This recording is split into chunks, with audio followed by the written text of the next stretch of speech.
एकादशी व्रत को हरितोष व्रत कहते हैं। भगवान की प्रसन्नता के लिए, हरिजू की प्रसन्नता के लिए एकादशी व्रत रहा जाता है। प्रायः समस्त वैष्णव जन रहते हैं। जो रसिक जन प्रियाजू के चरणों के अनन्य हैं, उनका एक ही व्रत है, श्यामा श्याम की 8 पहर उपासना करते हुए अपने मन वृत्ति को श्यामा श्याम में समर्पित करना। यहाँ ज्ञान ध्यान व्रत कर्म जीते सब काहो में नहीं मोहि प्रतीति, रसिक अनन्य निशान बजायो एक श्याम श्यामा पद प्रीति। पर जो एकादशी व्रत रहते हैं परम धन्य है, वो हरितोष व्रत है। अब एकादशी व्रत का नियम क्या है और कैसे एकादशी व्रत का फल मिलता है, कई बार चर्चा हुई। बहुत सुंदर तस्मा शास्त्रम प्रमाणम ते, शास्त्र प्रमाण के अनुसार श्री सनातन मुनि बोल रहे हैं, अथ ते नियमान वच्मि व्रते ह्रस्मिन् दिनत्रये, कास्यम मानुषम मसूरान्नम चणकान को द्रवास्तथा, शाकम मधुपरान्नम च पुनर्भोजन मैथुने, दशम्याम 10 वस्तूनि वर्जयेत वैष्णवः सदा। जिसे एकादशी रहनी हो और एकादशी का फल प्राप्त करना हो, उसको ये नियम पालन करना चाहिए। अथ ते नियमान वच्मि व्रते ह्रस्मिन् दिनत्रये, उसको 3 दिन, एक तो दशमी और एक द्वादशी और फिर बीच में एकादशी, उसको 3 दिन संयम में रहना होता है, तब बीच की एकादशी का उसे फल प्राप्त होता है। जिसे एकादशी व्रत रहना हो, उसका नियम है कि दशमी के दिन कांसे के पात्र का त्याग करे। वैष्णव सिद्धांत है कि कभी जिसमें मांस बना उस रसोई का भोजन न ग्रहण करे। मसूर की दाल, चना की दाल, कोदों और कोई भी शाक, शहद, दूसरों का अन्न, दोबारा भोजन और मैथुन, ये दशमी के दिन त्याग दे। एक बार दशमी के दिन भोजन करे 24 घंटे में, क्योंकि एकादशी रहना है। कांसे का पात्र, जिस रसोई में मांस बना उसके भोजन का त्याग, मसूर की दाल, चना, कोदो, शाक, मधु अर्थात शहद और दूसरे के द्वारा दिया हुआ भोजन और दोबारा भोजन और मैथुन क्रिया, इनका दशमी के दिन कभी भी प्रयोग ना करें। इन 10 वस्तुओं से वैष्णव दूर रहे दशमी के दिन। फिर एकादशी के व्रत में, ये पीछे तो हम वर्णन कर ही चुके हैं, कहीं नहीं आया यहाँ कुटू का वो कचौड़ी पकौड़ी और सिंघाड़ा का हलवा और सावा, ये दुनिया के खीर और सब। ये एकादशी के दिन किसी भी तरह की गेम आदि क्रीड़ा ना खेले।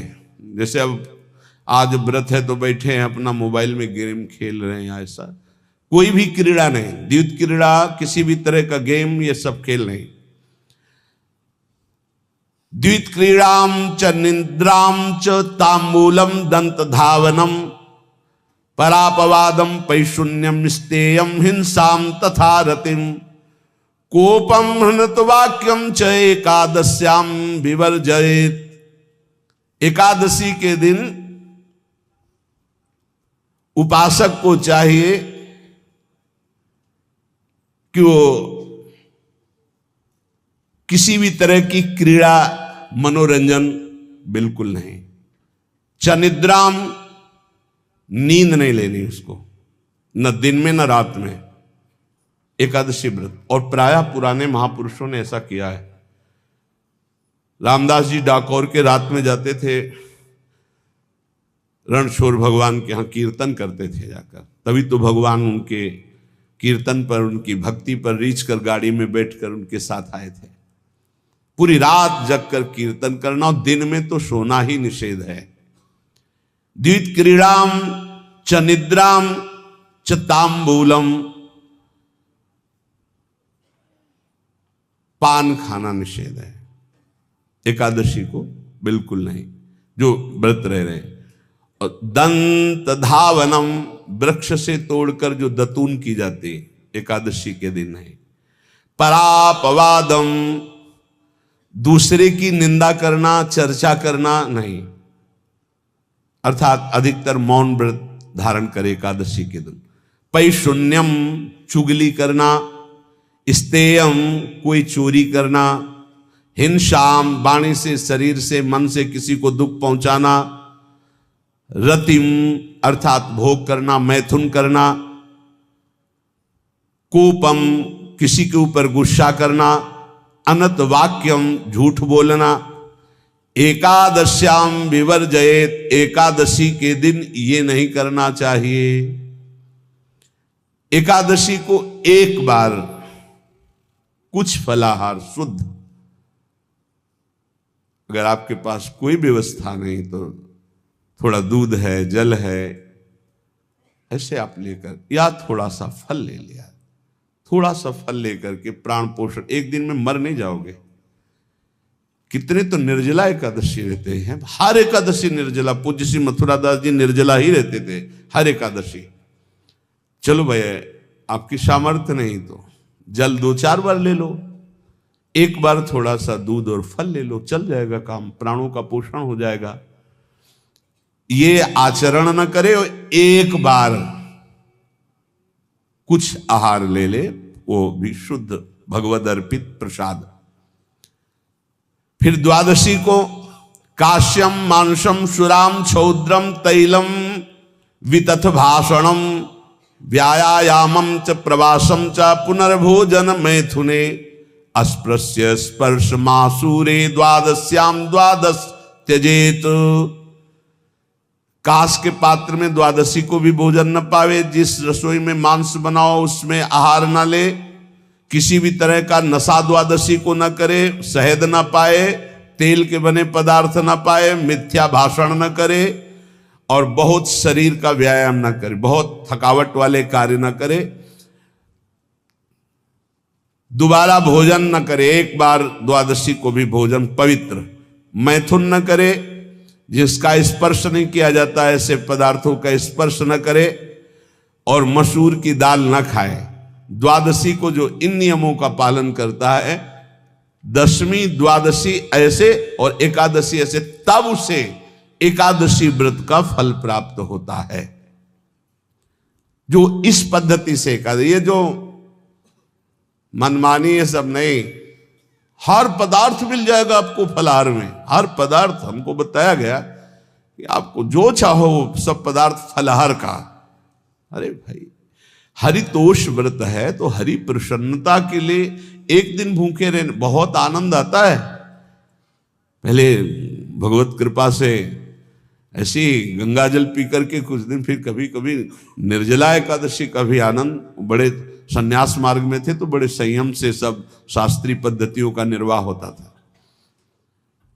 उपासक को चाहिए कि इन नियमों से व्रत का अनुष्ठान करे, मनमानी आचरण न करे। सबसे प्रार्थना जो एकादशी रहते हो, हरितोष व्रत इसे कहते हैं, भगवान की प्रसन्नता के लिए रहा जाता है, रहना चाहिए। जो अपनी आचार्य परंपरा में हैं, जैसे जिनका सिद्धांत है, पर रहने का सिद्धांत ये श्री सनत कुमार जी वर्णन, श्री सनक जी महाराज, ये सनत कुमार जी वर्णन की। सनक जी महाराज कह रहे हैं, यदि भगवान का आश्रय नहीं, सत्संग नहीं है, तो इन 4 में से एक हो तो नाश कर देता, फिर चारों हो तो सर्वनाश हो जाता है। यौवनम धन संपत्ति, प्रभुत्व विवेकता, एकैपमप्यनर्थाय किमु यत्र चतुष्टयम। यदि सत्संग नहीं है, यदि भगवद आश्रय नहीं है, और खूब धन हो, जवान अवस्था हो, और बढ़िया पद मिला हो, प्रभुत्व चलता हो, और अज्ञान हो, फिर क्या कह रहा है? बोले ये चारों जहां मौजूद होते हैं वहां सर्वनाश का खेल शुरू हो जाता है। अगर इनमें से एक हो तो सर्वनाश करने में पर्याप्त है, और अगर चारों हो तो फिर क्या कहना है? यौवनम, जवान हो, धन संपत्ति, खूब रुपया पैसा हो, प्रभुत्व, कोई पद हो, कोई अधिकार हो बड़ा, फिर अविवेकता और अज्ञानी हो तो बोले एक नाश कर देगा, फिर चारों तो नाश ही कर देंगे। और अगर सत्संगी है तो ये चारों महान कार्य कर देंगे। क्या यौवनम, जवान है, खूब दूसरों की सेवा, मेहनत पूर्वक धन संपत्ति कमाकर माता पिता की सेवा, परिवार की सेवा। ये माता पिता, हमारा वेद कहता है मातृ देवो भव, तैत्तिरीयोपनिषद, मातृ देवो भव, पितृ देवो भव, आचार्य देवो भव, अतिथि देवो भव, यान्य नवद्यानि कर्माणि तानि सेवितव्यानि नो इतराणि, यान्यस्माकः सुचरितानि तानि तोयोपास्यानि नो इतराणि, ये के चास्माच्छेयाः सो ब्राह्मणाः तेषां त्वया स्नेन प्रश्वसितव्यम, श्रद्धया देयम, अश्रद्धया देयम, श्रिया देयम, ह्रिया देयम, भिया देयम, संविदा देयम। वेद कहता है मातृदेवो भव, माता साक्षात हमारी भगवान है। देव हरि को कहते हैं, केशव देव जैसे कहा, हरि को कहते हैं गोविंद देव। मातृ देव, माता भगवान है। हे धिक्कार है उन पुत्रों को जो अपने माता के द्वारा पोषित किए हुए शरीर से हाथ उठाते हैं अपने माता पिता के ऊपर। नरक में तुम्हारी जो दुर्दशा होगी भोगोगे। एक हमको दिखाया गया दृश्य कि अपनी माता की कोख में लात मारता है, थप्पड़ मारता है, पिता बैठा है उसको लात मारता है, थप्पड़ मारता है, बाल घसीट कर गेट तक माता को ले जाता है।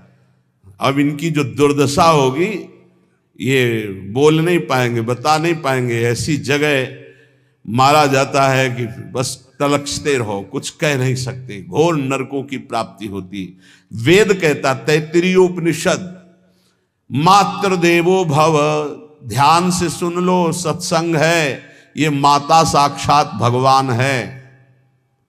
अगर तुमने मारा, वाह भर करके इसके आंसू गिरे, तो जितने आंसुओं की बूंद से भूमि के कण भींजेंगे उतने कल्प तक नरक भोगोगे। ध्यान रखना, तुम्हारा कभी यश, कभी कीर्ति, कभी श्री, कभी हिरी, ये कभी तुम्हारे उदय नहीं हो सकती। तुम्हारा सर्वनाश हो जाएगा अगर मां पे हाथ उठाया। पितृदेवो भव, पिता साक्षात भगवान है। देखो भगवान अवतरित हुए तो प्रात काल उठी कै रघुनाथा, मातु पिता गुरु नावहि माथा। आचार्य देवो भव, माता साक्षात भगवान है, पिता साक्षात भगवान है, आचार्य गुरुदेव साक्षात भगवान है। जो अपनी माता को, अपने पिता को दुख देता है, अपने गुरुदेव की अवहेलना करता है, उसका कभी मंगल हो सकता है? वो कभी सुख प्राप्त कर सकता है? वेद कहता है जो निर्दोष कर्म करते हुए धन कमाकर, कैसा कर्म? निर्दोष कर्म करते हुए धन कमाता है और उस धन से अपने बूढ़े माता पिता और गुरुजनों की सेवा करता है, जीवन धन्य है।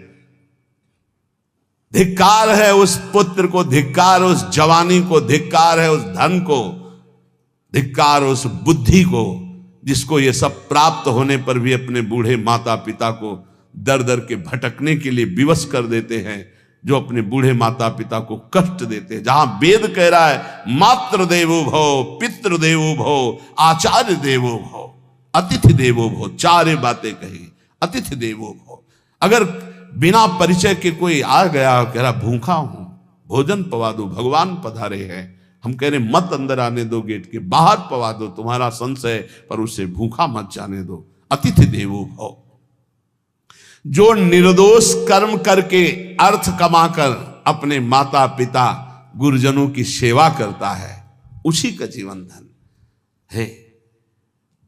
पशुवत आचरण, मनुष्य शरीर प्राप्त करके राक्षस आचरण, राक्षसों की यही पहचान होती है।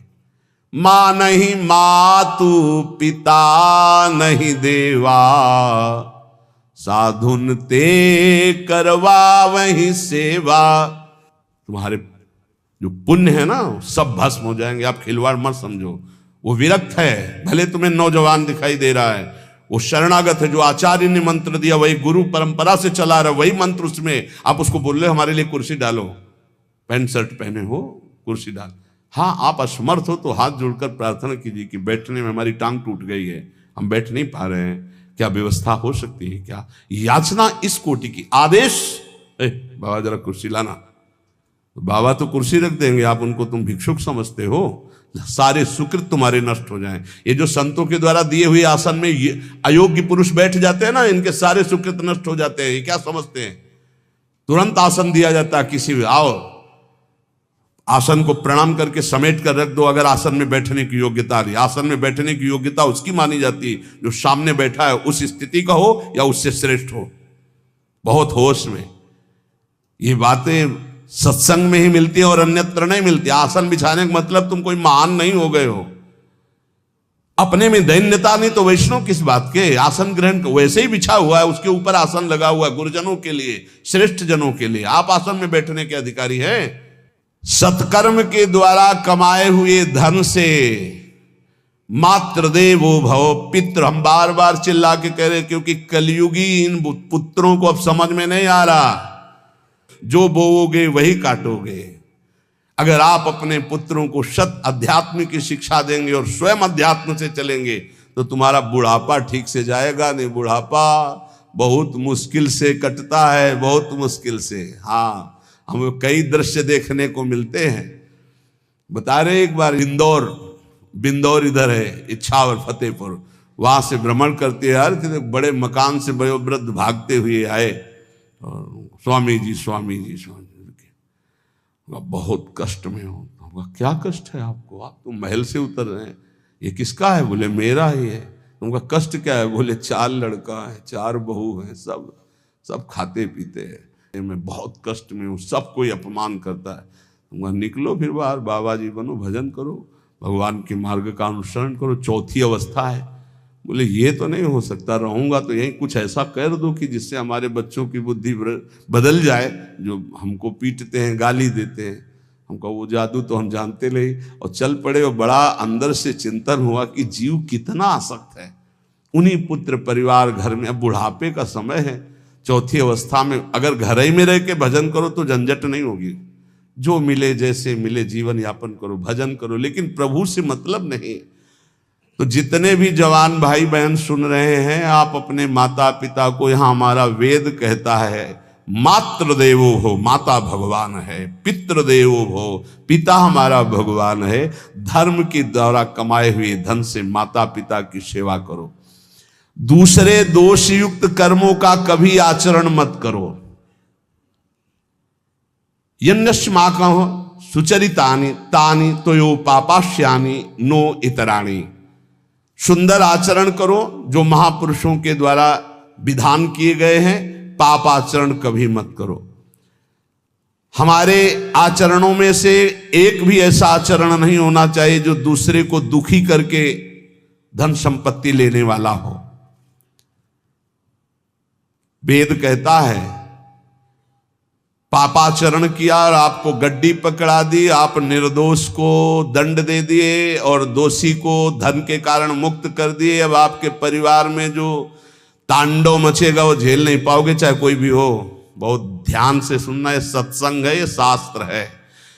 जो अधर्म पूर्वक दूसरे के द्वारा दिए हुए धन से गलत निर्णय करता है, दोषी को मुक्त करता है और निर्दोष को दंड देता है, उसको दुखिया को न सताइए, दुखिया देगा रोए। जब दुखिया के मुखिया सुने तब तेरी गति क्या होए।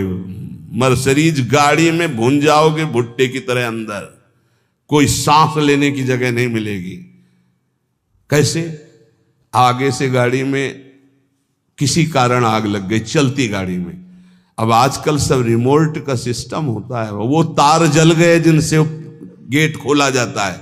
अब गेट लाख लोग हैं, आसपास कोशिश कर रहे हैं, न गेट खुल रहा है, न शीशा तोड़ रहा, भम मचा हुआ है, चीखते हुए अंदर एक एक परिवार का सदस्य भस्म हो रहा है। क्यों? किसी के परिवार को उजाड़ा तुमने, किसी के निर्दोष की तुमने दंड विधान किए हैं, पापाचरण किए, वो भोगना पड़ेगा। इसीलिए बार बार तुम्हें भयावह शब्दों से कहते हैं, कोई तुम्हें दंड नहीं देगा, तुम्हारे कर्म हर समय तुम्हारी खोपड़ी में सवार हो, वही तुम्हें दंड देंगे। इसलिए हमारा वेद कहता है, यन्यस्माकः सुचरितानि तानि तोयो पापास्यानि नो इतराणि।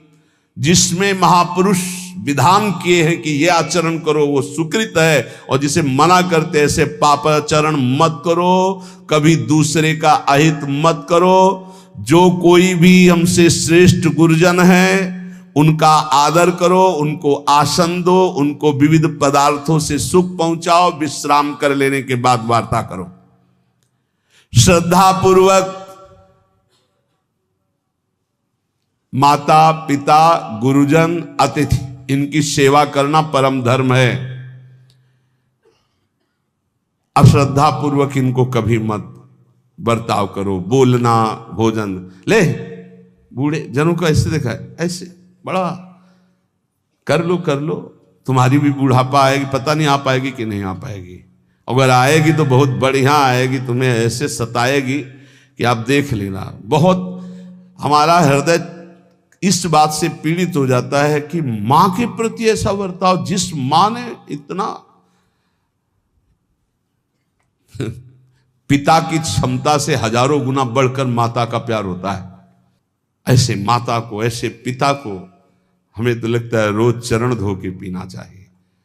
भगवान साक्षात इनमें विराजमान है। भगवान सच्ची कहता हूं, जो अपने माता पिता को त्रास देते हैं भगवान भी रक्षा नहीं करेंगे। कोई दान पुण्य तुम्हारा काम नहीं आएगा, क्योंकि ऐसे महामहिम पूज्य माता पिता के प्रति आप ऐसा देखो। प्रार्थना करते, चाहे गाली बकने वाले, गुस्सा करने वाले माता पिता हों, यदि वो चल नहीं पाते, वयोवृद्ध है, तो भगवान की तरह पूजा करो, उनके व्यवहार को मत देखो, तुम्हारा काम बन जाएगा, उनका आशीर्वाद आपको मिल जाएगा। आर्थिक स्थिति के अनुसार अतिथि की सेवा करो, गुरुजनों की सेवा करो, भय से भी युक्त होकर सेवा करो। अधिकार है माता पिता का, गुरुजनों का। यदि आप सेवा नहीं करोगे तो अपराध लगेगा। इतना बड़ा शरीर पैदा किया है, लेवरी करो, रिक्शा चलाओ, उससे जो मिले अपने माता पिता की सेवा करो। तो यहां कह रहे कि ये चार अगर आपके पास हैं, इनका सदुपयोग नहीं हो। यौवनम धन संपत्ति प्रभुत्वम अविवेकता एकैपमप्यनर्थायम किमु यत्र चतुष्टयम।